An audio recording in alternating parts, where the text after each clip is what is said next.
Did you know there's an entire underground butt market where you can go to buy injections for your keister?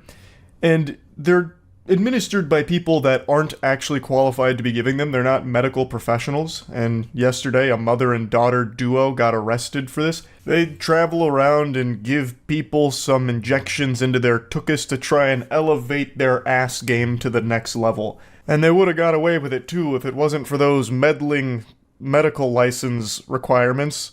You can't really just go around giving people medical procedures unless you're qualified to do so, for the obvious reason of it's dangerous. People die from it all the time, from botched procedures. Even something as simple as getting your fucking butt cheeks blasted here with whatever substance they were administering, which they're still investigating what they're even giving them. For all we know, they could have been dishing out BBLs using fucking Play-Doh in a syringe, blasting like hamburger meat into their butt. Like, there's no telling. It could have been anything. But anyway, they made a public appearance yesterday. Right now, they're out on bail. But I'll introduce you to Goof and Goober here real quick. Consuelo Maria Dalbo made her first appearance in a Harris County court yesterday. She faces a felony drug charge and a misdemeanor of practicing medicine without a license. Dalbo spoke with our news partners in Houston while out on bond. She says her passion is helping people and boosting their confidence. Believe me, everything I do it with my heart. And everybody who knows me, they know me. Sometimes I do it because they really need it. What a bunch of fish paste. What do you mean? She's making it sound like she's some kind of saint for doing this, as if it's like a required procedure that some people need but just can't afford. You and your daughter were just preying on people's insecurities to make a fat payday. You were charging thousands of dollars to show up to their residence with a mystery liquid in a syringe. That could have just been turkey gravy for all we know. No one needs an ass booster. She's trying to frame this like she was doing a good deed or a valuable service. You weren't. Unless there was someone born without butt cheeks and they can't sit down because they just slide off the chairs, or if they lay down in bed they just fucking squeak off the side or something. There's nobody in the world that needs this done. Look up the mother and daughter in Texas who got arrested for illegally giving people butt injections. Bootleg BBLs? Oh, this is 9 hours ago. Mother and daughter accused of performing illegal butt injections arrested in sting operation in Texas. That'll get you every time. Getting your BBL from Wish. Mother and daughter accused of performing illegal butt injections without any medical expertise were arrested in Texas. Consuelo Dalbo, 56, and her daughter Isabella Dalbo, 18, have been charged with practicing medicine without a license. How is that only a misdemeanor?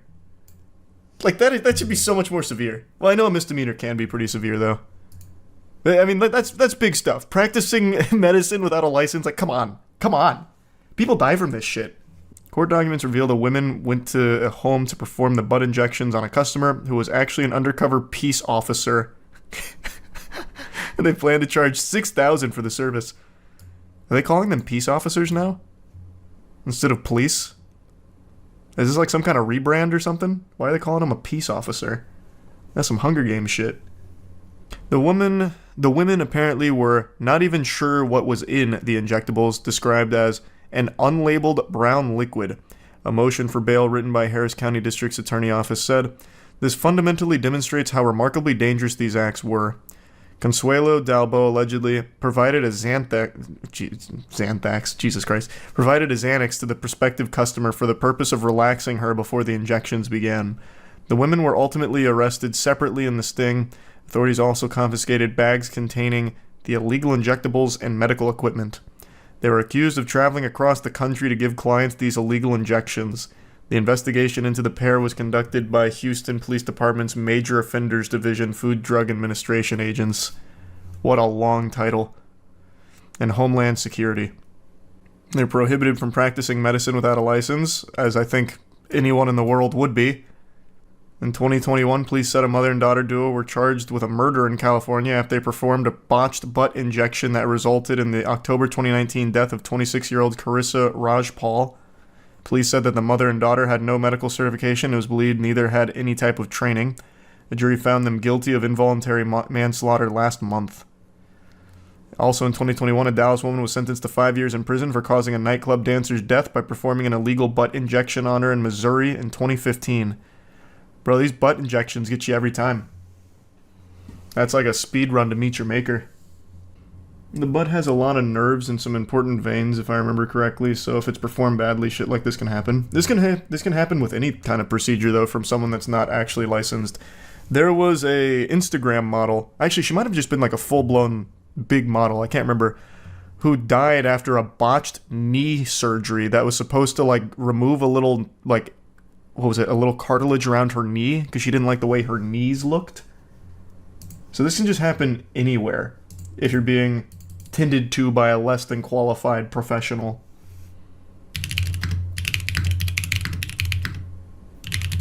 That's what it was, removing fat from her knee. That's what it was. And it was a Brazilian influencer who suffered cardiac arrest after liposuction on her knee went wrong. Which is a crazy procedure to get in the first place. Removing some fat from your knee? You fucking kidding me?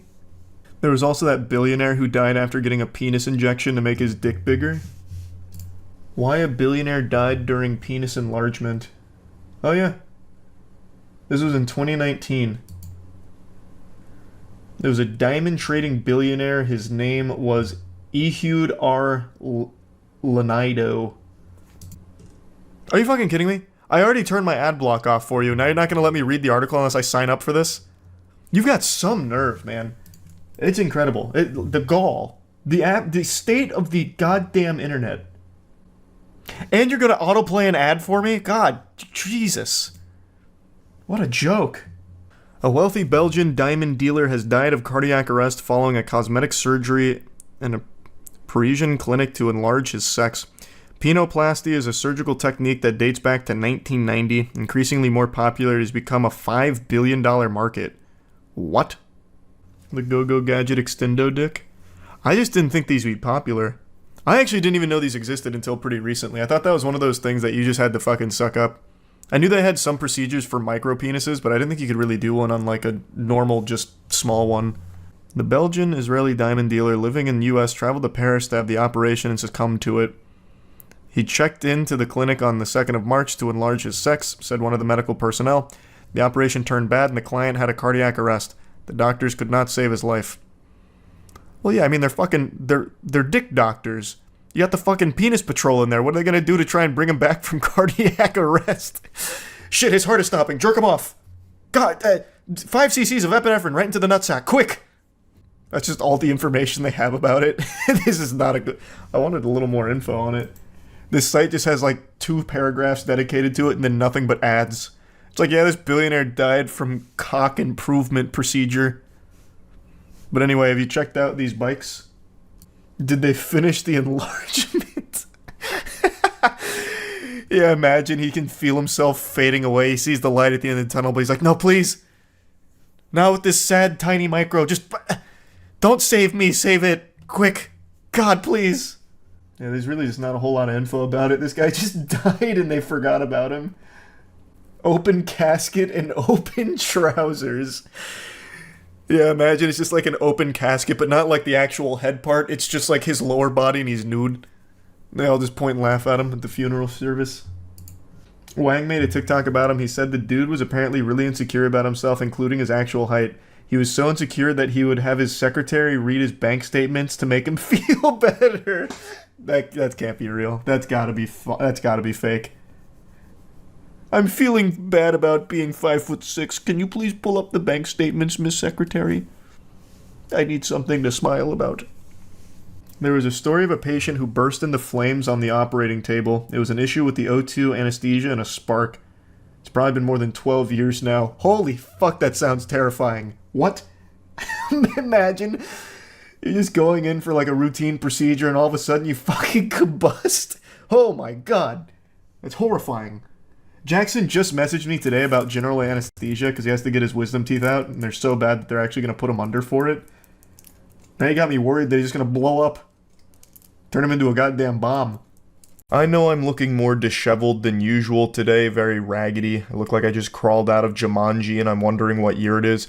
But before I take a shower, I think it's important that I address something because yesterday, my Twitter mentions were set ablaze. I was nonstop flooded with demands to speak on a new potential Twitch meta that was beginning to blossom. Feast your eyes on the glory of gaming. And when this was floating around Twitter, I was like the Powerpuff Girls and Twitter was the mayor. They wouldn't stop ringing my hotline trying to alert me to this like it was some kind of emergency that I needed to speak on. So 5 days ago I made a video called Twitch is Evolving. Fun fact, you actually can't find that video just by searching for it because it was too risque for YouTube, I suppose, so it no longer shows up in any search algorithms. You can only find it by going directly to my channel. And the video was just me talking and goofing about a stream that I was made aware of while I was live, that a streamer was basically just showing their whole brown balloon knot with a little bit of Valorant gameplay, and I was in disbelief, so I went to check it out to confirm this, and turns out that myth was not busted. It was just a bunch of fucking nuts in there that were. It was a very sexual stream by design, and I made a video just kind of talking about it because it was super silly. And also, it turns out that the streamer I was focusing on in that video, her name is Strawberry Tabby, may not have actually been the creator of this. I got this tweet the following day from a streamer named Asian Bunny, who said that she was actually the one that created not only this meta that I was talking about with like the butthole camera and all of that, but also the previous topless meta. So it seems Asian Bunny may actually be the innovator, nay, the Imagineer behind some of these like very sexual Twitch metas. But anyway, I think it's important context before getting into like the recent thing we're going to talk about to explain why I'm being alerted to all of this now. So that video, Twitch is Evolving, to summarize what it was without showing you, because apparently that's frowned upon on YouTube to showcase that, even though it was fine for Twitch. She had a dual cam setup, one where it was her in like the smallest bikini mankind has ever dreamed up. It makes hentai and anime games look weak in comparison to the reality here. She had like the smallest bikini ever for her top, and she had that cam on the left, basically like Honker's Jumbotron on the left, and on the right, she came up with something the world has never seen before. It was basically a colonoscopy cam. So she had her ass pushed in front of an iPhone, which I didn't even know was an iPhone at the time. I legitimately thought it was like a Blackmagic 8K camera. Like that shit was ready for IMAX. And again, with like the tightest string bikini ever that was wedging her ass crack. That fabric was fighting for its life down there, straddling the hole. And it wasn't really covering it, so you could still see like her entire anus in the stream. And I was just joking about that because this has been a huge thing on Twitch for a long time, to constantly be pushing the envelope of what kind of sexual content they'll allow. And it seemed like that had the green light because she'd been streaming for like 5-something hours, one of the biggest streamers at the time. She had like Valorant gameplay in the tiniest box ever. Like if you were trying to watch the Valorant gameplay, you would have needed binoculars in order to see it from her stream. And I was just laughing and goofing about that whole situation because again, it doesn't seem like Twitch really gives a fuck all that much when it comes to these policies. Though she did eventually catch a ban for it. I take no responsibility. That is not my fault. That must have been some shadow government at play working behind the scenes. I was just there, it's just having a giggle at what I was seeing. But anyway, since I posted that video, I've kind of become like the butt patrol of Twitch now. So anytime there's a streamer doing something sexual, people like to tell me about it. I don't know why. I'm not the ass police. I was just laughing at that one stream in particular. That's really about it. Though it seems that I have been pigeonholed into this role now, so I'll go ahead and talk about this because I'm still inundated with requests to do so. So let's go over the new Twitch meta here that's risen from the ashes of Butthole Cam.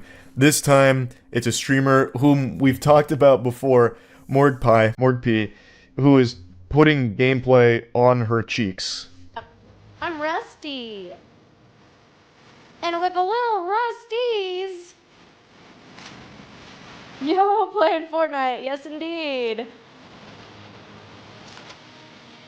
And in the same amount of luck, you two can look like me. Ka-chow. What? There was an invisible force field. What is this? I already have that. I'm just up in this biz.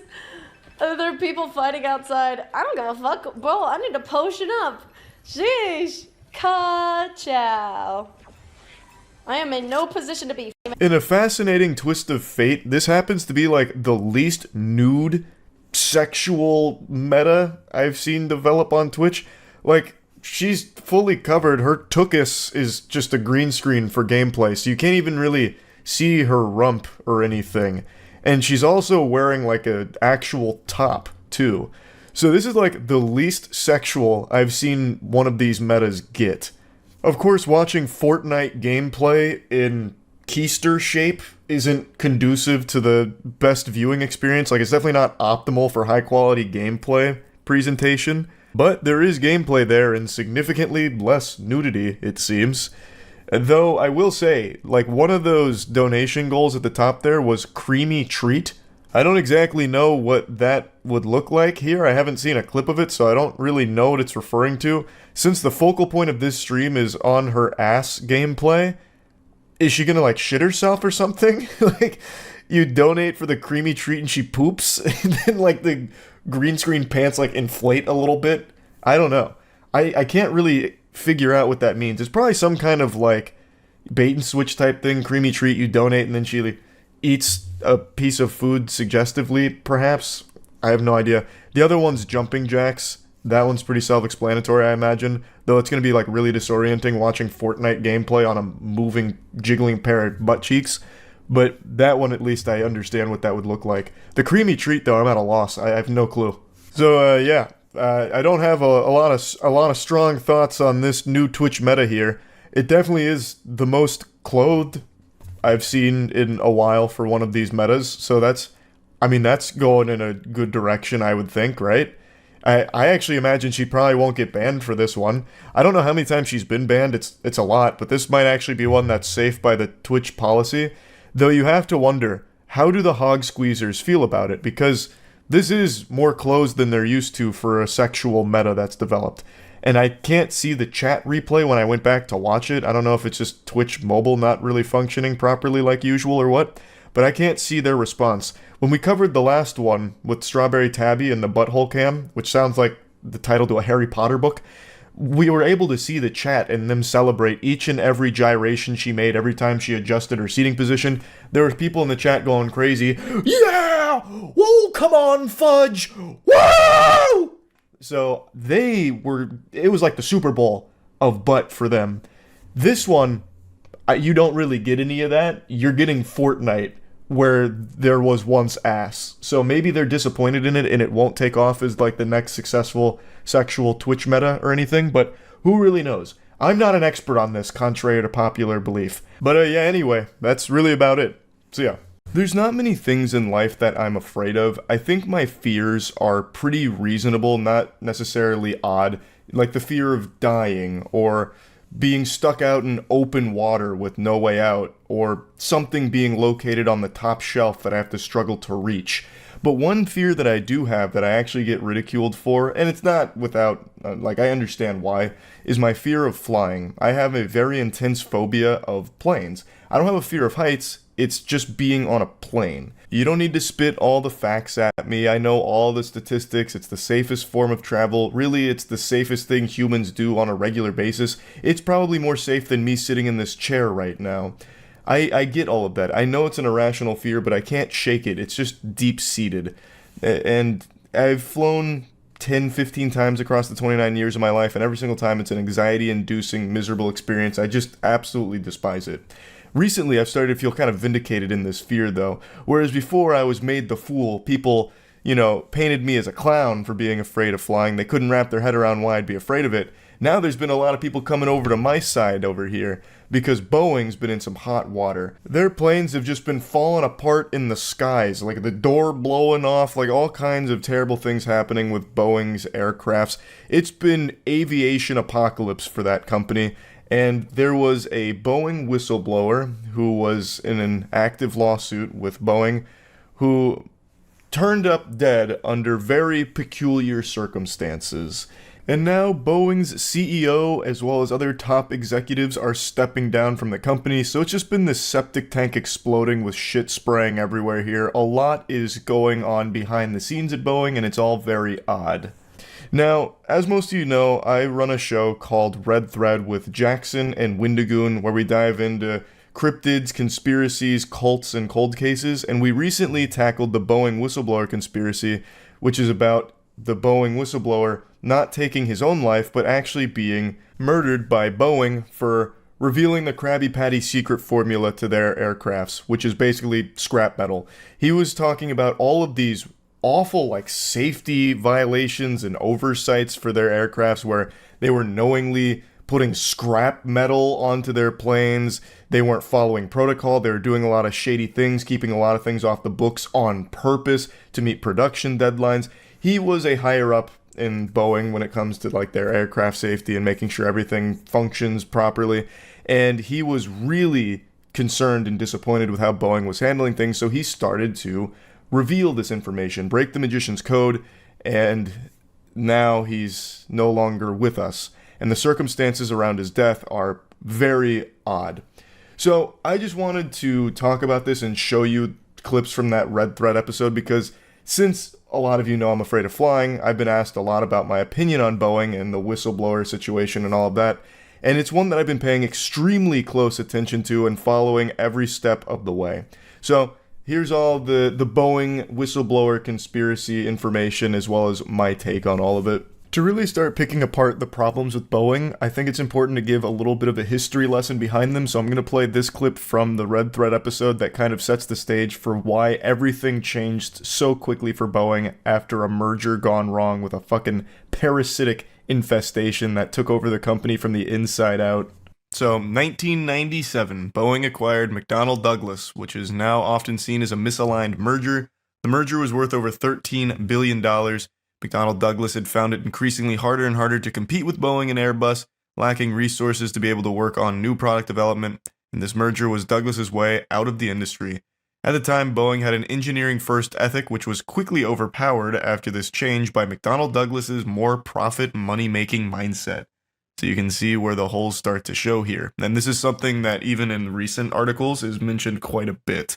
Well, it was a massive merger at the time. McDonnell Douglas had a significantly different ethos and like organizational structure behind the scenes, which kind of explains probably why they were in trouble in the first place. Because Boeing, you would think, Boeing succeeded over them because they put technological innovation ahead of business in most senses. I mean, they were still a profitable business, don't get me wrong, but they definitely focused a lot on the engineering side of things, engineering excellence.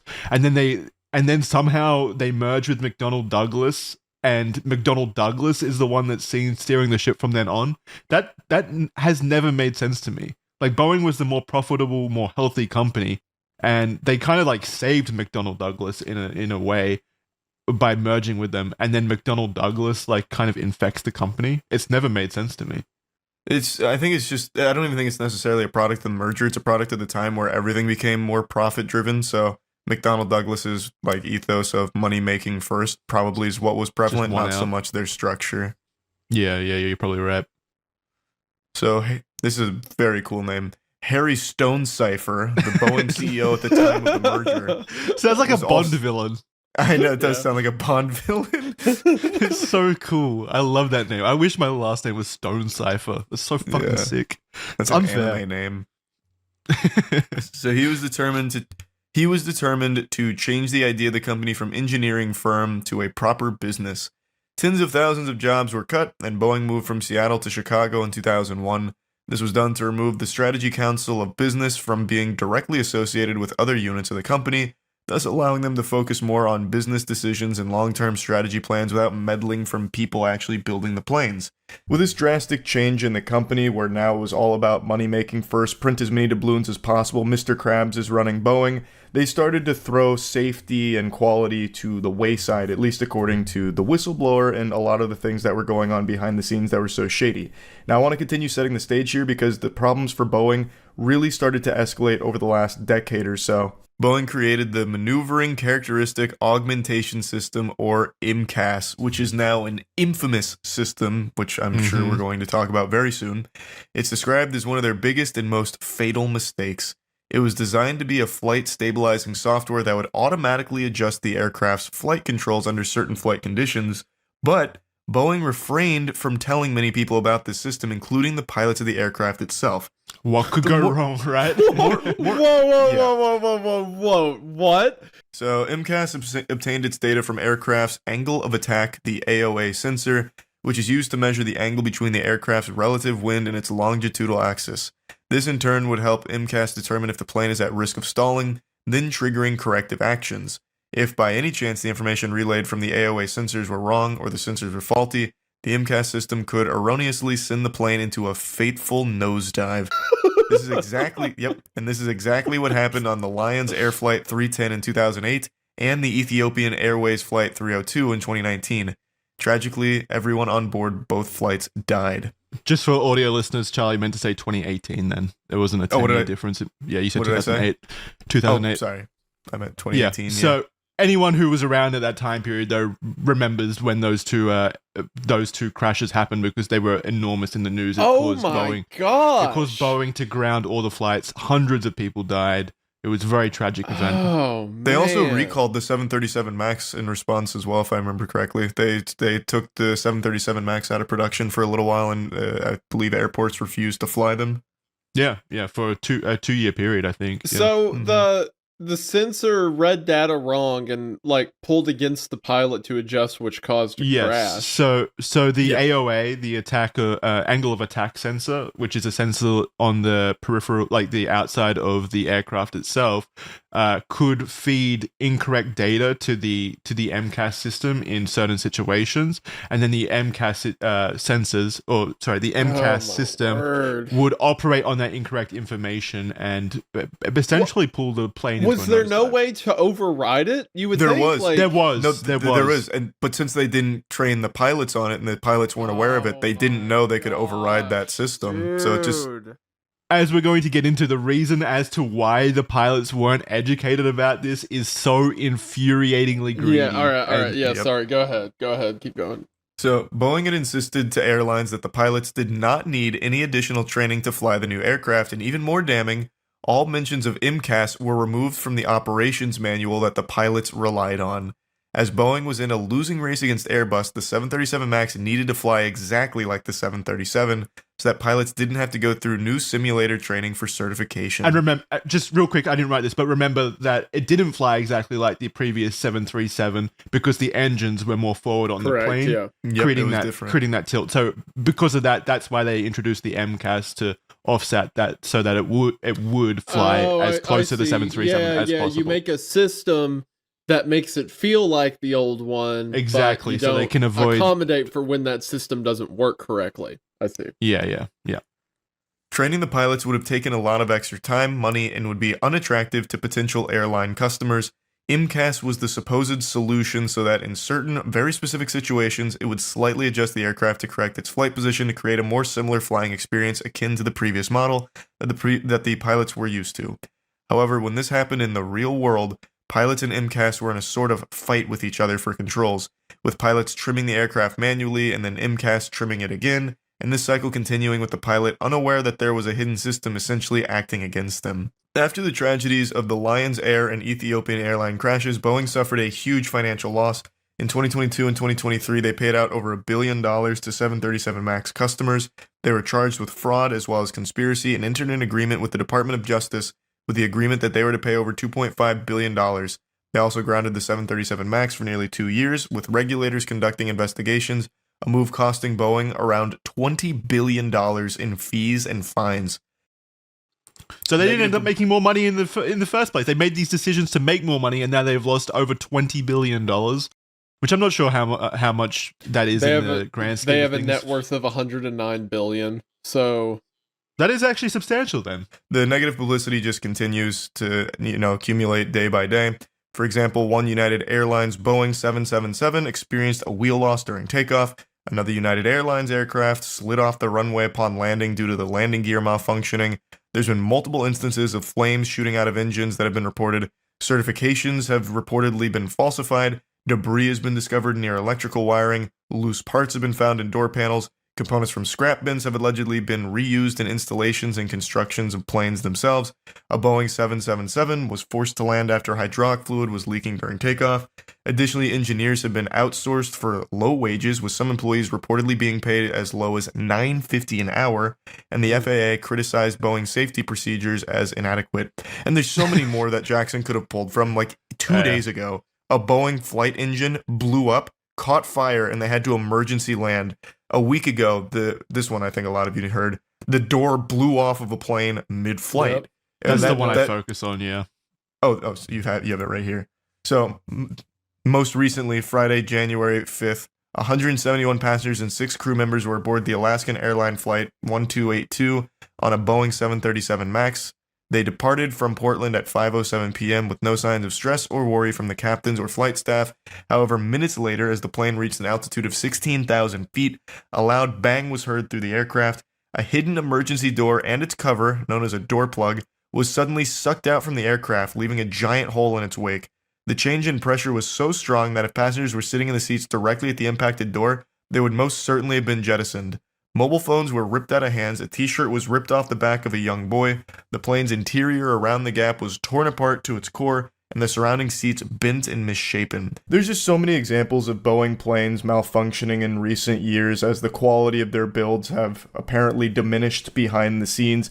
So we focused a lot on that airline door being blown off. That was one we harped on a lot and diving deep into how that happened and all of the negligence and just irresponsibility behind it. The main thing that contributed to that is they didn't put the fucking bolts in on it. Like, they didn't finish actually putting the bolts in on the door. It's from top to bottom, so much has gone wrong with Boeing.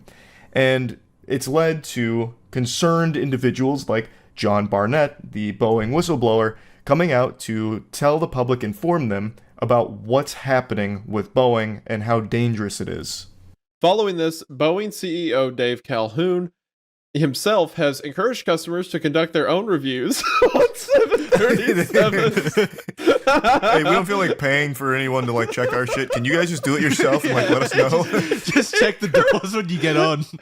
Encourages customers to check the bolts. Oh my gosh. Like, hey, next time you get onto one of our planes, just make sure all the screws are there. Yeah. You probably know where they're supposed to go. Guys, it's probably fine, but don't take our word for it. In fact, we want you to do it yourself. Yeah. And then in the court case, it's like, Your Honor, they checked the door. You know, it's really their fault. The onus was on them.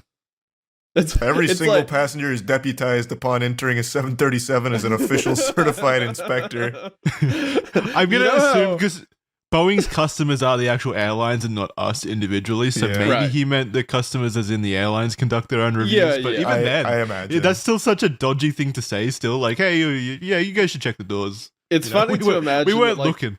When you sit down on a plane and the stewardess is giving you like the in-flight instructions, it's like, please ensure that all bolts and screws are in the correct place on the secret door you don't know you're sitting next to. Yeah, when the oxygen mask dropped down during an emergency, they also drop an Allen wrench. It's like, okay, now everyone tighten your shit quick. Out of the 89 audits conducted by Boeing, only 56 passed. They found that Dawn... What? No way. A ridiculous amount of failure. What? They found that Dawn dishwashing liquid was being used as a makeshift lubricant during door fittings, and a hotel key card was used to check a door seal, which are not approved practices. I can't believe those are approved practices. Where does it say in the technical guidebook that you can't use Dawn dishwashing liquid? What are you meant to use then? I love it's like the Air Bud argument. I mean, there's nothing in the rule book that says a dog can't play basketball. Why can't I use a hotel key card to check the door seal?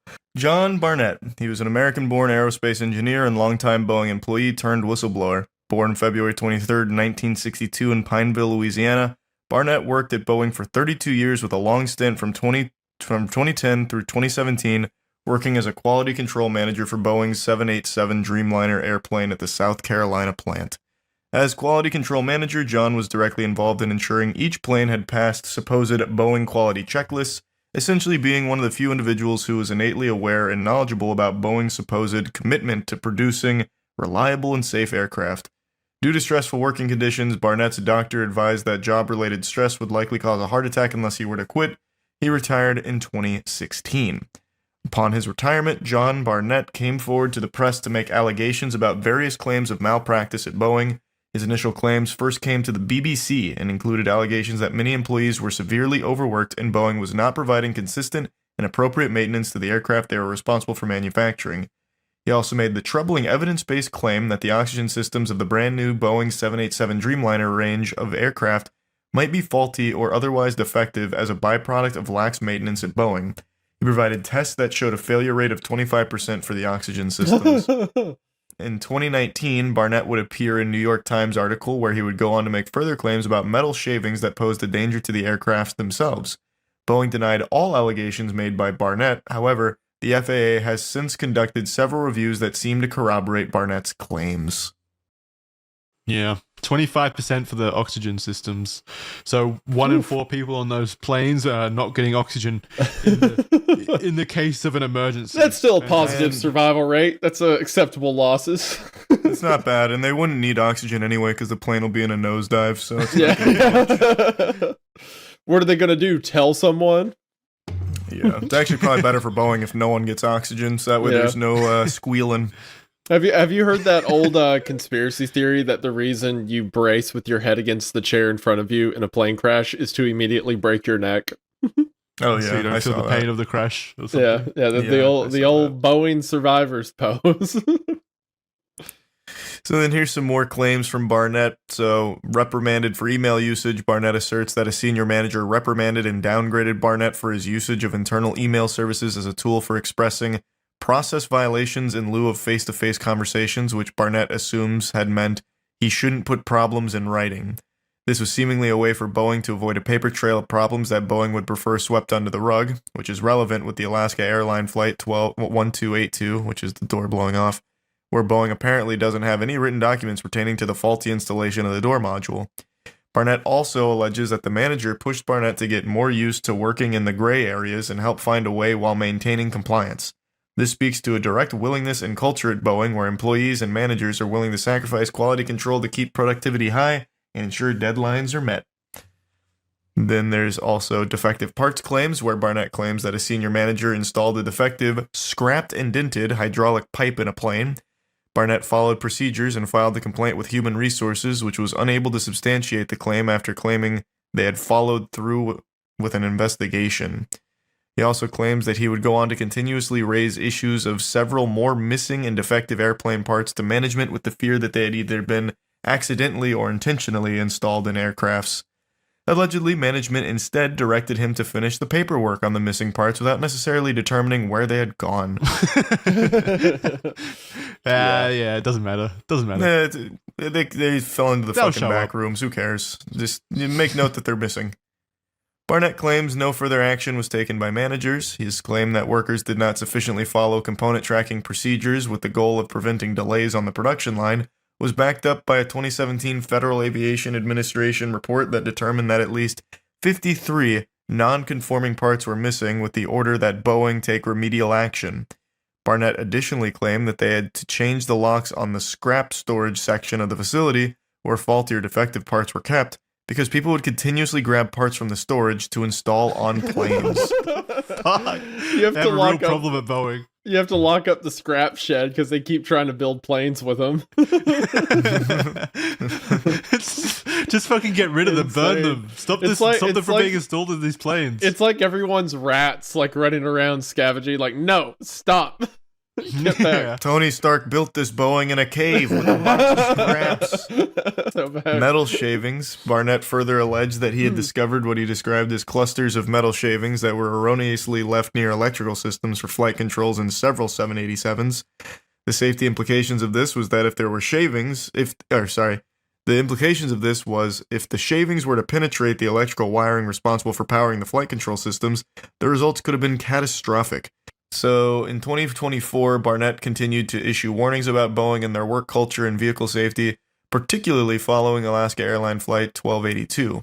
Barnett would go on to file an AR-21, which is a law that supposedly protects airline safety whistleblowers against retaliatory actions by employers, with the claim that Boeing had undermined his career because he had raised safety concerns at the Charleston plant.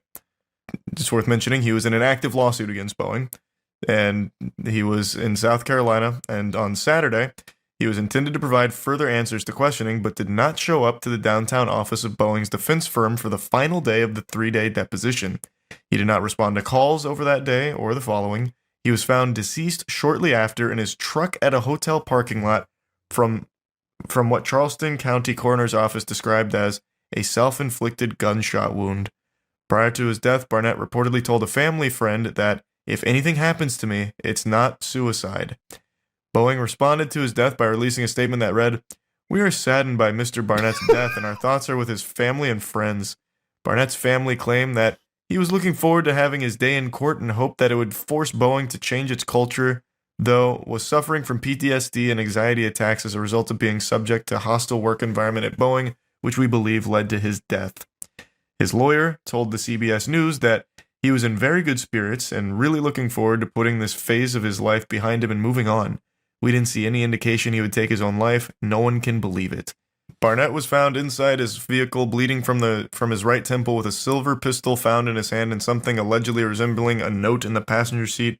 A groundsman told police that he had heard a pop around 9:24 a.m., but the rain had apparently muffled the sound. Barnett and his lawyers had filed their first complaints in 2017 in Barnett v. Boeing. It seems suspicious, to say the least, that Barnett would commit suicide when his case was finally in the final stretch. A family member told his lawyer, Turkowitz, what was written on the note, but that it didn't sound like John. Which I imagine it didn't. It sounded like Harry Stonemason or whatever his name was. Harry Stone Cipher. Yeah, Stone Cipher. I think the biggest thing that makes no fucking sense here is not only the timing of it, where he's like in the last phase of this, but also he decides to blow his brains out in the parking lot as opposed to his room. Why? That makes no sense. If he was going to kill himself, it'd likely be in his room, not in the fucking parking lot. Yeah, that is a good point. I didn't think of that. Maybe he didn't want to do it. He didn't want to create a mess for like the house cleaners or something. And so he figured that his car would be the most... Well, then he's creating a mess for the tow truck company and every human being that would be walking outside and might see a blood-splattered window. Yeah, I don't know. Yeah, I don't know why you would choose to do it in the car realistically. Well, because he didn't choose to. It wasn't a suicide that he consented to. It does ultimately seem unlikely that Boeing would plan to murder a whistleblower, but only because there are many other whistleblowers and it would be highly impractical for Boeing to assassinate all of them.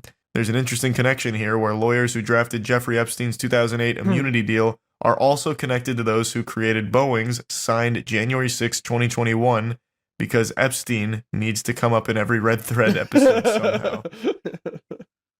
It's actually crazy that they are connected, though.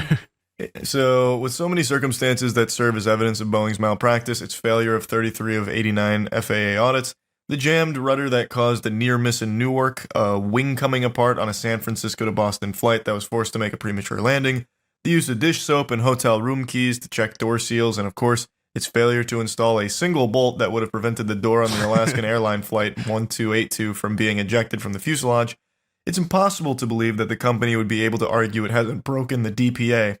But as the DPA is written, the only actual requirements of complying with the DPA are that Boeing cooperate fully with domestic and foreign regulatory authorities in any investigations during the 3 years in which it remains in effect. It's essentially toothless. Yep. Yeah, because the whole thing's just saying, like, well, you can make mistakes as long as you let us look at them. And they're like, okay. Yeah. Or you at least pretend to let us look at them. Like with the footage being overwritten and all that. Yeah, there's a piece of paper somewhere that says we looked at them. As long as that happens, we're fine, yeah.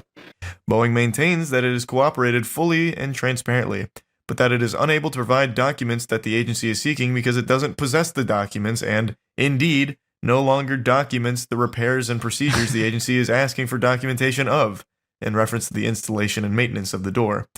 This is further evidenced and backed up by John Barnett's previous claims that Boeing has an internal culture that will aim to avoid any written record of faults and mistakes at any cost, choosing to lose documentation at any chance if it means they won't be held culpable with evidence pertaining to their increasingly lax quality control and maintenance standard.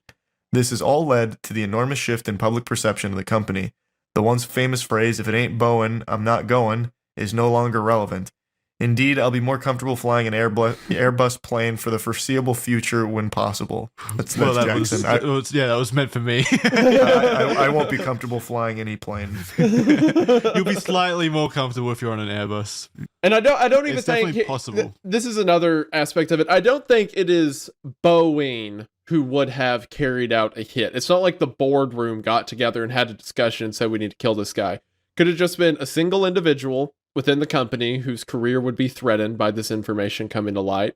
So he just has it taken care of without consulting anyone else. Yeah. My main hang up with the whole assassination idea, and I agree with you, Isaiah, mostly. I think it's definitely possible that it was something like that. My main hang up with the idea is just how much I think Boeing would have been aware how much noise would have been generated by an assassination on a whistleblower, and I think they would have known that they would have had that kind of perception if that were to occur. So I don't know if it was necessary on their end as well. Like was said in the document, there's a whole bunch of other whistleblowers currently from Boeing. They already have this reputation issue. I don't see why it would be necessary for them when they're pretty much invulnerable anyway. Necessary is probably not the right word. I feel like the reason they would have killed him in particular is just because of how high profile he. I don't know any of the other whistleblowers. I don't think many of you do, but Barnett was in the news. He was bringing these problems to the public sphere. Hey, Boeing's shit is made out of shit. They're using scrap metal. It's not safe. I wouldn't fly it. This kind of stuff. He was a pretty important figure in getting people more aware of just how poor their quality was, and he had a very high ranking position. He would be a very strong authority on just how bad their quality control is. So it's someone people would put their faith in to know these things. So I feel like he would be one of those people they'd be afraid of. Now, whether or not they'd necessarily be we have to kill him, I don't know, but maybe someone was panicking hey, if this keeps going, if he keeps dropping these, bombshells, we're going to suffer big problems. And maybe someone just, impulsively decided we need to do something about it and decided to kill him. Because it just seems highly unlikely that someone who's right at the end of a very passionate fight decides to take their own life. And if it's not suicide, then another thing that's equally possible is maybe Boeing started putting out outside pressure on him, hey, threatening his family, we'll do something to them, we'll make sure your family's in financial ruin, we'll make sure their lives are miserable if you don't stop this, that kind of thing. They could have suicide. Yeah, they could have coerced him into it. They mentioned he was suffering for PTSD and anxiety attacks. So maybe Boeing plays into that angle by making all of these bigger threats that make his anxiety even bigger and greater. So even if they didn't necessarily get it fucking Agent 47 out there, I still think they could have driven him to it, forced it upon him, which I'd still consider a hit. Yeah, that's definitely possible as well. There's a lot I want to talk about here after seeing what happened at Twitchcon last night with Emiru being assaulted by a rogue lunatic fan who just walked completely unimpeded past the line at her meet and greet and unconsensually hugged her and looked like tried to kiss her, which is textbook assault. And it's very scary that it was able to happen so easily here. He was shoved off by a security guard, but then he just walked away.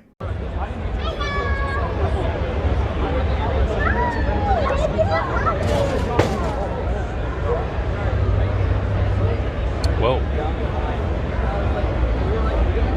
That's crazy. Holy shit, what the fuck was that? What The full clip goes on for about a minute and a half longer, but you've now seen the entire security presence here for the Emiru meet and greet. One person. One security guard. I have seen a stronger security presence at my dilapidated local Winn-Dixie.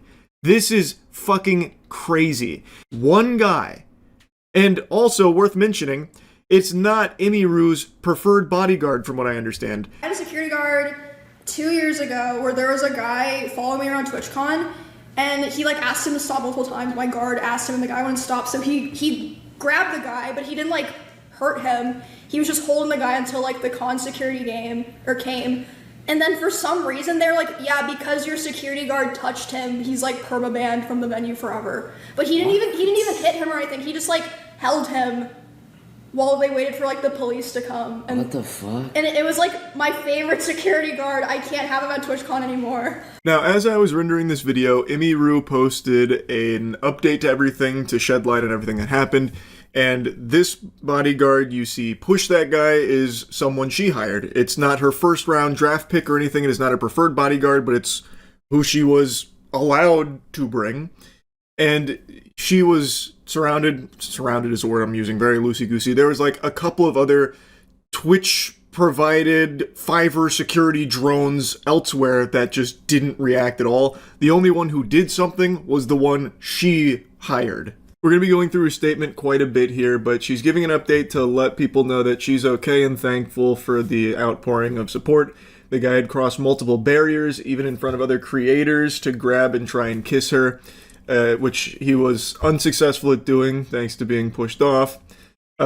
She then says that she doesn't understand how he was allowed to get that far in the first place, and that the security that does react is her own, confirming that it's not her usual security guard since he was banned. She then says that there were 3 to 4 other TwitchCon security who didn't react and even let him walk away, which, again, is something you can confirm by watching the clip that he just walks away completely unimpeded. The woman who was walking me away is also her own personal manager. It's not even event staff, which I thought it was event staff. Turns out it's not. The only 2 people who were checking on her and comforting her were her and her friend. Not even Twitch staff was coming to check on her. There's more in her statement we're going to get to in a moment, but I want to go in chunks here. So, I thought it was 1 security guard and then a couple of event staff that you could see in the clip. Turns out it's 1 security guard she brought, and then no event staff. It's just her manager and her friend. So where the fuck is TwitchCon security or staff at all here? They just let this guy walk up to her and did nothing, and even just let him get away after assaulting her too. Again, I still cannot even believe they banned the security guard that she wanted to bring and had brought in the past that did successfully prevent a potential threat from harming her. It's so fucked up, and I truly can't understand the thought process behind their decision to ban him in the first place. He did his job properly. He held the potential threat until authorities arrived. What else are you supposed to do? That's like the number one thing. You're supposed to stop the threat. And that sounds like exactly what he did here. I think maybe Twitch was concerned that he used excessive force or something because he grabbed him. What? Like, what do they think? He put him into a headlock and then hit him with an atomic power bomb into a fucking tombstone pile driver and then a Frankensteiner on the way out? Like, what do they think happened there? Now, I've read mixed things on who's responsible for that bodyguard being banned, whether it was Twitch or the venue TwitchCon is held at. But regardless of who's responsible for the ban, the fact that he is forbidden from being there because of being good at his job is just unacceptable. This guy walks past this entire line, literally just fucking fee-fi-fo-fums through the whole line here at the meet and greet and assaults Emiru. Nobody stopped him when he was cutting through the line, and it wasn't until he had already assaulted Emiru that he got pushed off. And then he didn't even get stopped or anything by additional security because there was only that one guy that was there as like a bodyguard. Like, I don't know, I would just kind of expect after a fucking assault just unfolded here, there would be a big response from the TwitchCon security personnel. Like coming over here throwing like a spike strip down or like at least throwing a banana peel down so he slips and falls on it so they can apprehend him. But I didn't see any of that happen. Nothing at all, just fucking crickets. Just tumbleweed rolling through here. Like, he just walked away. Apparently he did get ID'd like after this happened later, because Twitch made a statement, which we'll go through in a minute, and it sounds like they ID'd the guy and everything. But this is a complete failure on Twitch's shoulders here for their event. They banned her preferred bodyguard, whom has previously demonstrated the ability to stop something like this from happening, and instead supplied non-existent TwitchCon security around her meet and greet, and forced her to hire a different bodyguard, one that wasn't nearly as efficient as the one that she typically uses and wanted to have present here to protect her. And just stew on this for a moment, because when you break it down, TwitchCon security literally did nothing. Not only did they not stop the guy before he assaulted Emiru, again, it could have even been a murder or something if he had like a weapon or something. He was not stopped despite plenty of, ample opportunity for them to intervene. Not only did they not stop him, after it happened, they didn't even pursue him. The only one who acted at all, that one security guard, was not a Twitchcon security guard. It was someone Emiru hired, a bodyguard she hired.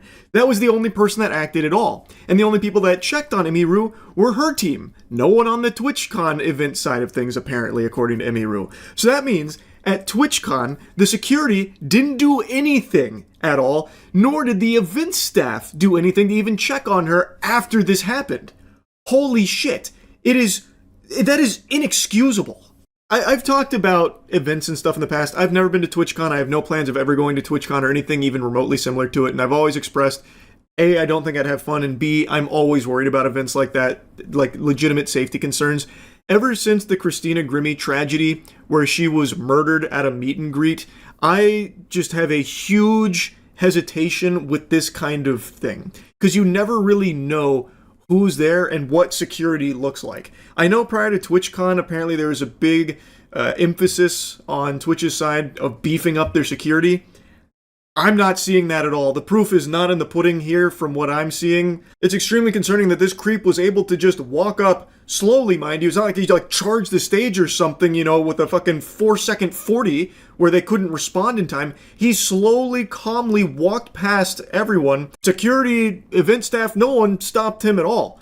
Like, shit, I got stopped more often trying to go to a lacrosse party in college. Like, they were more vigilant about stopping people from getting into a fucking party, let alone, the actual safety of the guests here at this event. It is just crazy to me because this guy could have had a weapon. He absolutely could have had a weapon. It is just dangerous. It is dangerous, and it's a complete failure on Twitch's part here. Now, like I said, they did make a statement about this. The safety and security of all those attending TwitchCon is our highest priority. The behavior displayed by the individual involved in the incident yesterday involving a high-profile streamer was completely unacceptable and deeply upsetting. In line with existing TwitchCon security protocols, law enforcement and event security were on site and responded to the incident. When? In 7 business days? Where were they? Because, again, in the longer clip, it's 2.5 minutes, and he just walks away. You can see him leaving, and I maybe I missed it, but I didn't see anyone stopping him at any point. We immediately blocked this individual from returning to the TwitchCon premises, and they are banned indefinitely from Twitch, both online and in-person events.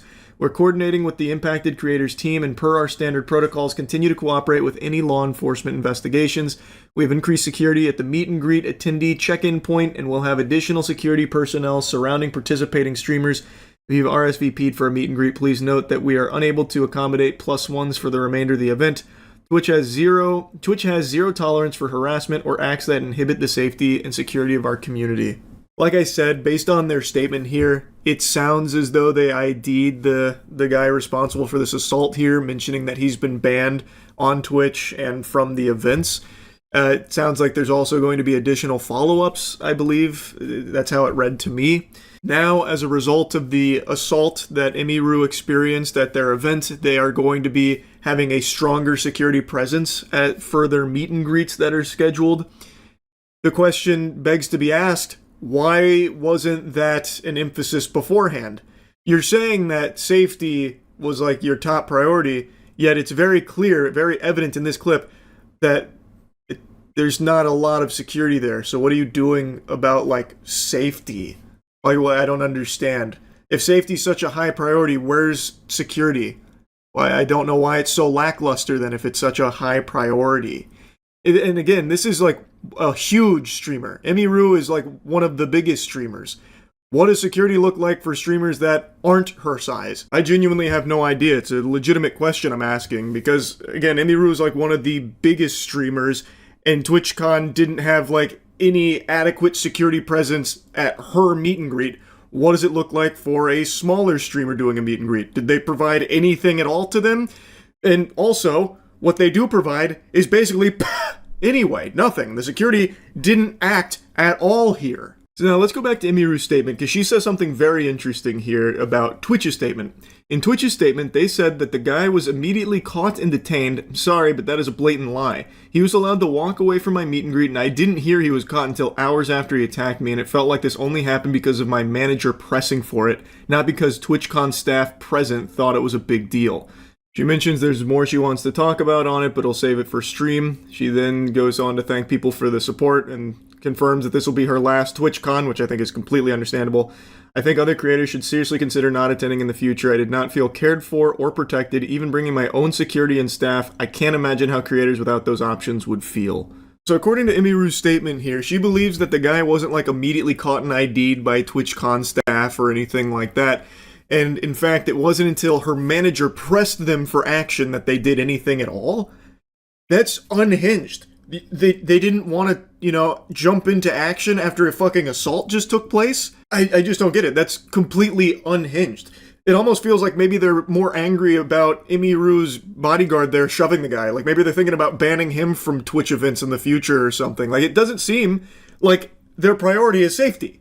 If they were going to just let this guy walk away until Imiru's manager had to force their hand to do something, this is just not a safe environment. And this isn't a new criticism of TwitchCon. This has been consistently something that people have spoken out about for years with TwitchCon. Like, I'm sure a lot of you have heard the horror stories that have been reported numerous times in the past at previous TwitchCons about like drink spiking or like the lack of security present, stuff like that. It has been something that people have mentioned numerous times, and every time Twitch tries to assure the community that, they're really taking security seriously this time around. This time, it's fucking locked down. There's going to be no issues. And like clockwork, there's always seemingly some kind of big security concern or something that arises at TwitchCon. It's just, I don't understand how they're not doing anything to like remedy it. Even in this, which is again supposed to be like their big year of security, like, because they made a huge stance on how strong they're going to be with security this year and how seriously they're taking it, how seriously they're going to take it, and then day one of TwitchCon, Imiru gets assaulted. And then in this clip, it really seems like there's not a lot of security there. And if there is, like off camera, a bunch of security, they're not very efficacious. They're not very good at stopping a legitimate threat. Like I said, this guy's intentions could have been to murder Imiru here. He could have had a weapon, and he wasn't even stopped. He got all the way to her and assaulted her before he was finally shoved off. Like, there is a real problem. And according to Imiru, it's actually even worse than that on the TwitchCon security side, where they didn't even, want to go after the guy until they were forced to by Imiru's team pressing them for it. So not only did the assault happen under their watch, where they had ample chances to stop that guy, but none of the handful of security that was around intervened in any way, and then didn't do anything to pursue the criminal. That's a crime. That's a crime, and they were just going to let him get away with that. It's complete lunacy. Imiru mentions that event staff didn't, check on her or anything. What you saw was her team checking on her and, making sure everything's okay. So, what is TwitchCon, where are the event staff and security then? So they don't even check on someone who was just assaulted? They don't even go and see, what just happened? Are you okay? Do you need anything? Nothing at all? That's crazy. It does not feel like safety is a huge priority at TwitchCon. What happened to Imiru is terrible, and it shouldn't have happened at all. It shouldn't happen to her or anybody attending TwitchCon. Another thing I want to briefly mention here. Apparently, Imiru didn't even want to do the meet and greet. She was obligated to in order to keep her show. So I had to cancel my meet and greet because of the stuff, but in order to, I can't cancel my meet and greet and not cancel her show because of the fact that the reason I cancel my meet and greet is I don't want to be in the same place for 2 hours because of people being weird. Okay. And then I'm under contract with them, so I can't cancel one and not cancel the other. Interesting. Oh. So I'm sorry, I kept my meet and greet because I wanted to keep my show. Surely it'll be fine. I'm sorry, Emmy. I'm sure everyone will be nice. It sounds like it was a contractual obligation that if Imiru wanted to keep that show, she would have to do this meet and greet, which is something it doesn't seem like she wanted to do, but was trying to approach it with optimism about people, being nice and not being weird. Unfortunately, that's just not how things panned out. And it's crazy. She didn't even want to do this meet and greet. It's something that it seems Twitch was requiring her to do in order to keep the other thing that she actually did want unrelated to the meet and greet. So she decides to oblige and do this meet and greet. and Twitch doesn't even do the bare minimum of giving her adequate security to protect her. Holy shit. So anyway, I just wanted to talk about this a little bit. That's about it. See ya. Twitch is a platform that's no stranger to evolution. And I think we've entered into a new phase in this blossoming butterfly of a streaming service. Now, I know for a lot of people, Twitch is mainly like a gaming platform, but it's gone through so many different changes that it's more than that now. There's huge events that are hosted there, really high quality productions, IRL streams. A lot of different content is on Twitch these days. And when you think of Twitch now, the first thing you think of isn't always going to be gaming. And there's nothing wrong with that. But I want to drag you kicking and screaming into the future, because a pioneer has just arisen to really showcase the power of technology. Behold, true gaming in its purest form. This is what streaming is all about. Now, the censoring on her butthole was done by me. I felt I had to, just to make sure that this video would be safe to be uploaded, but make no mistake, while live, it was not censored at all. This was the director's cut. Full-blown poop shoot action, barely covered by, like, the tiniest string of fabric. So last night while I was streaming, chat was telling me that I should check out her stream because they wanted my opinion on if it was breaking Twitch terms of service, like I'm some kind of fucking hall monitor for Twitch. And it just piqued my curiosity, so I checked it out. Her name is Strawberry Tabby, and she was one of the most popular streamers last night while I was on. She was playing Valorant at the time, but she had been live for 5 hours streaming. And I couldn't believe my eyes when I saw that this was the setup. So there's the torso cam for, like, the titties, like, so it's mainly, like, honkers and a very tight bikini. And then a totally separate camera just for butthole. A pure ass cam. And then, like, a very tiny box for gameplay. Now, when I was made aware of this, I was joking about it. And at some point during the stream, she went on, like, a phone call for a brief moment and then came back with a changed set of bottoms. So it seems like she must have got a call from someone at Twitch letting her know that her previous garments weren't acceptable. So she changed into this, yet kept everything else exactly the same. And you can still, of course, see, like, butthole, anus folds and everything. Like, it's still, like, you can still see all of it, but there's a little bit more covering towards the crack, like the ass crack top of it. And I couldn't help but just laugh. For a while now, there's been this arms race on Twitch with sexual content where creators have found that it makes a lot of money to do sexual content on Twitch and it builds a huge audience, so they're constantly trying to push boundaries for what Twitch will allow. And Twitch just doesn't crack down hard on it themselves. Like, the most you'll ever see a creator get banned for these type of streams is like 3 days. There was a creator who fully goatsied herself bare ass on stream and she got a 3-day ban. There was another streamer who just fully had sex on stream and only got a 3-day ban. So there's no real risk associated with trying this, and you stand to gain a lot of money from it. So it's not like I'm even mad at her or anything. It's really a don't hate the player, hate the game situation, because Twitch doesn't really do much about it, thus it must be okay with their policies. But anyway, I just wanted to show you some of the clips from last night where I was going through this in real time, and just to give you an update on where things are at this morning, she received a ban, which I'm not taking responsibility for. It's not my fault. That you can't blame me, Coomers. I know there's a lot of angry gooners that think I was the reason she got banned, but I am innocent in this. I, like all of you, was just watching the content, and that was it. I didn't report her or anything. Oh my god. Okay, there's one guy in the chat, and he keeps saying, have you seen, I won't say the streamer's name, stream. She's got her whole ass out, and I was like, there's no way. So I go to the stream, and she's playing Valorant in this really tiny box. She has 2 camera angles, one on her, like, torso in, like, a really tiny string bikini, and one on her backside that's focused on her asshole. It's like a colonoscopy cam where she's wearing, like, a very, very tiny thong. And then the Valorant gameplay is, like, right up here on her back, very tiny. That is so aggressive. And I'm reading the chat. There's just one guy in all caps saying, fix the camera. Because I'm guessing what happened is it tilted a little bit up from her ass crack. Yeah, that's exactly what happened. She's fixing it. Obviously, I'm not going to fucking pull this up on stream. This seems a little much, even for Twitch. This is absolutely wild. Like, when she moves, you can literally see, like, her anus creases. Like, She has 6,600 viewers. She's a very popular streamer. I've definitely seen her name before. Oiled Up, too. Yeah, Oiled Up as well. It's not worth the risk. It is absolutely... One wrong move and her whole butthole flies out. It's just not worth the risk for me to pull it up.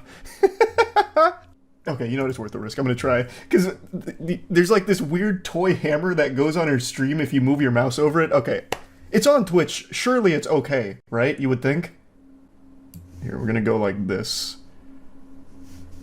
Okay, and then I'm gonna crop like that. And then... Let me see if I can get my censoring in position. This is so... I can't... There's no way. There's no way. There's no way I make that work. And she's moving right now. Like her...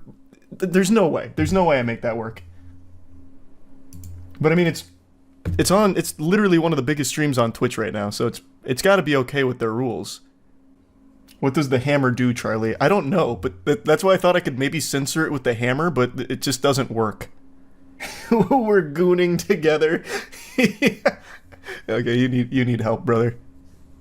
I'm in there for the Valorant gameplay. Yeah, you and me both. That's why we're all there.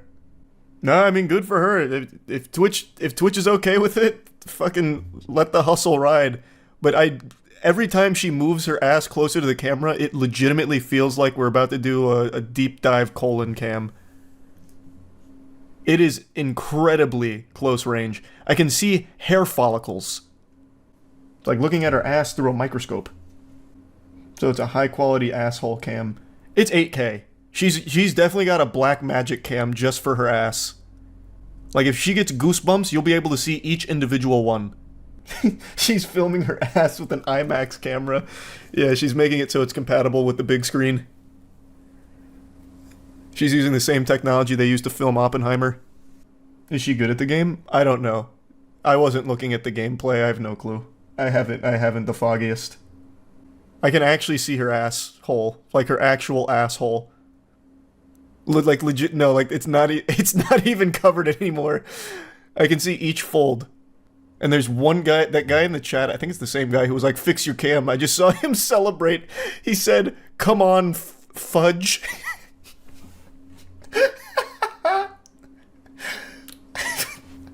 I don't know what that means, but he's excited, so I'm excited for him.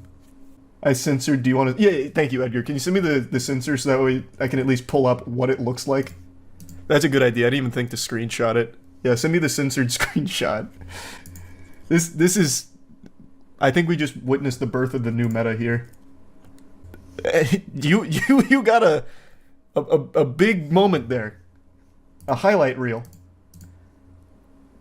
But yeah, this is the setup. This is the new wave. That Valorant 2.0. Is this okay to show? I mean, it was censored, and it's one of the biggest streams on Twitch, and she's been a big streamer for a long time, so I'm guessing it's fine. I hope. Imagine I'm the one who gets in trouble. Moist Critical, we found you were in violation of Twitch's nudity policy. For that, you'll be receiving a 30-day suspension. Camera is so clear, we'll actually see her farts. That's what I was saying, like, that camera is unreal. Like, she legitimately might be using a black magic for that. You would actually see the fart fumes come out. Like a cartoon. Hats off to the gooner who blew the lid on that operation, because that was fascinating. And she still has, like, the kiddie pool in the background, so that way she plays by the pools and hot tubs rule. It's a Walmart flamingo kiddie pool. She got up and left, so I'm guessing, like, one of her Twitch contacts told her that it was a little much after 5 hours worth. Interesting timing on that. You made her change clothes. Oh, fuck, that one guy who was talking about here comes the fudge and fix the cam in all caps is gonna be livid. He had his whole night ruined. The hug was not fully squeezed, and that man is going to be inconsolable. Why do you have resubscribe? Because someone gifted me a sub. You just created your own version of the Joker. Yeah, that one desperate Coomer. Damn. How dare you? But also, there's no reason to go into DEF CON, by the way, Gooners. The panic was unwarranted. All she did was change into a different, lower bikini bottom. So instead of having, like, a small piece of paper there stuck in her ass cheeks, she's now got, like, a normal bikini. that she's wedgied herself with. So it's not all bad. He'll probably still enjoy it. There's a video floating around right now that has to be the worst celebration I have ever seen. Now, something I've said for a while that no one really thinks about is that celebrations can sometimes be dangerous. I remember there was a very famous case where a football player had scored, I think it was the game-winning touchdown, and his team, in all of their hype and like excitement, dogpiled him like it was a scene out of The Waterboy, and ended up like breaking his pelvis. And I think that ended his career. But I also will never forget when I was a kid, I actually watched Bill Gramatica, who was the kicker for the Cardinals at the time, tear his ACL through a very simple celebration after a first quarter field goal. So what happened with Bill Gramatica is he kicked this field goal, he's like, yeah, fuck yeah! And then to celebrate, he did one of these.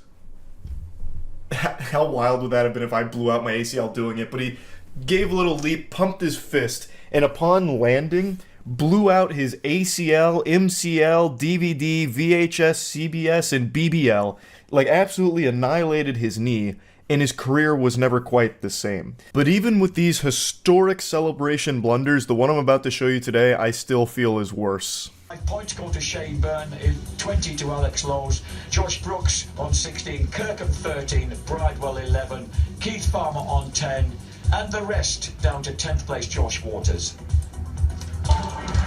Shaky Byrne then the 42nd race win of his British Superbike career, the perfect start as, Josh Brooks there giving very unkindly dousing the MCE insurance girls who sensibly got their crash helmets. Oh dear me, they haven't got that crash helmet under there, Shaky, thank you very much. Alex Lowe's in second place there, Samsung Honda, very, very sensibly realising with about 4 laps to go that Shaky had the legs on him and he would just... You ever get so excited you just sexually assault someone?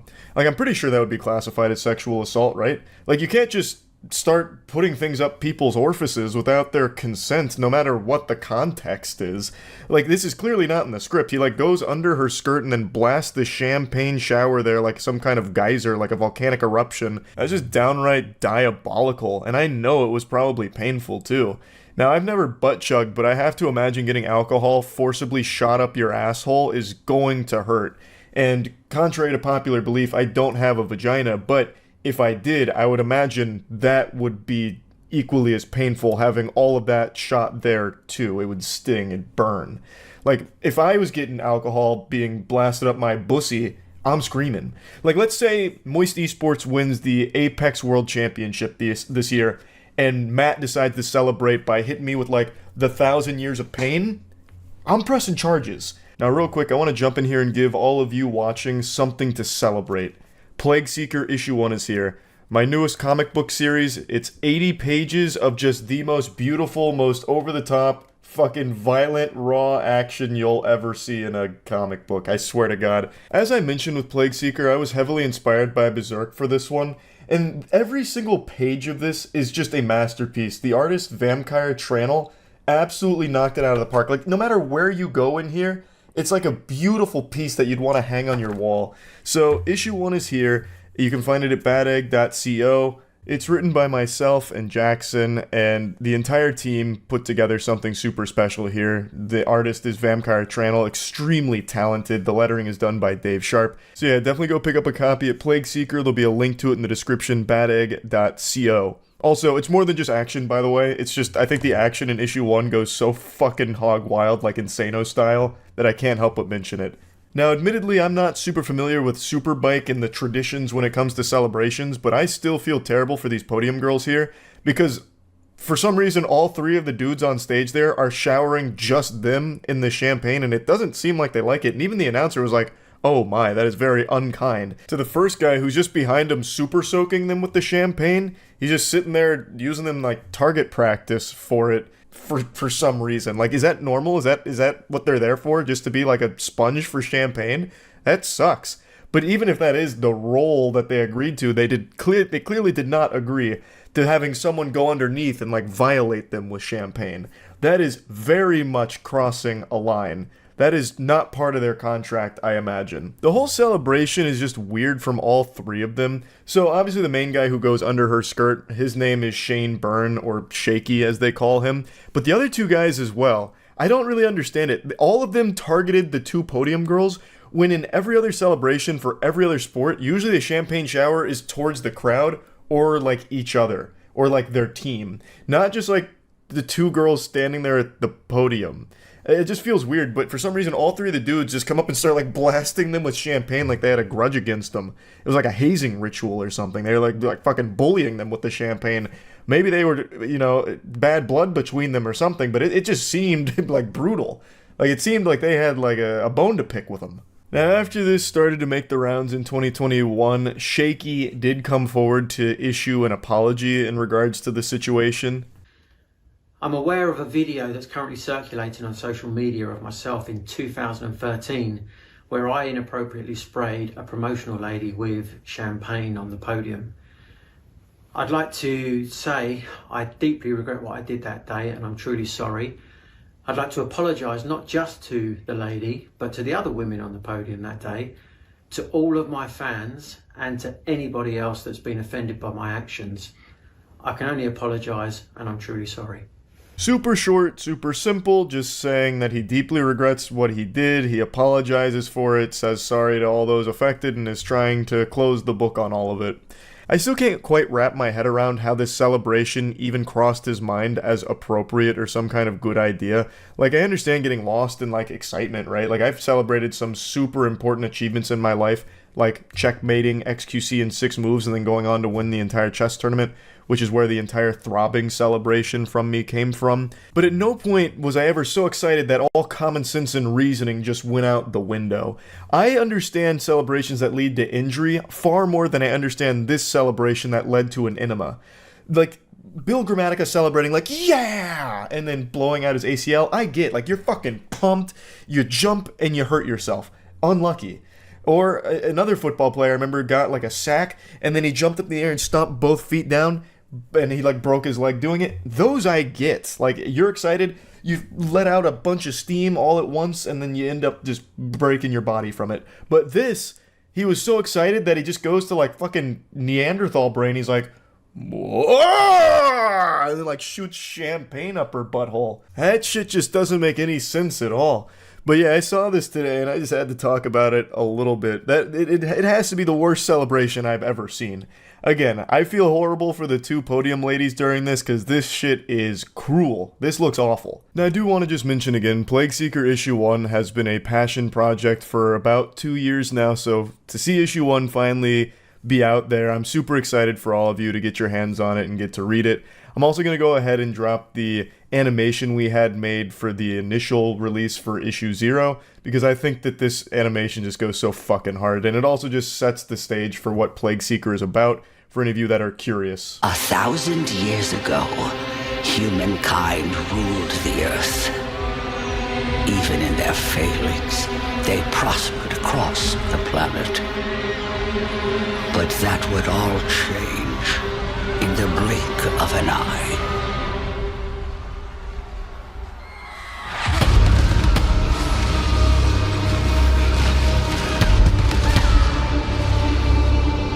We called it the Calamity.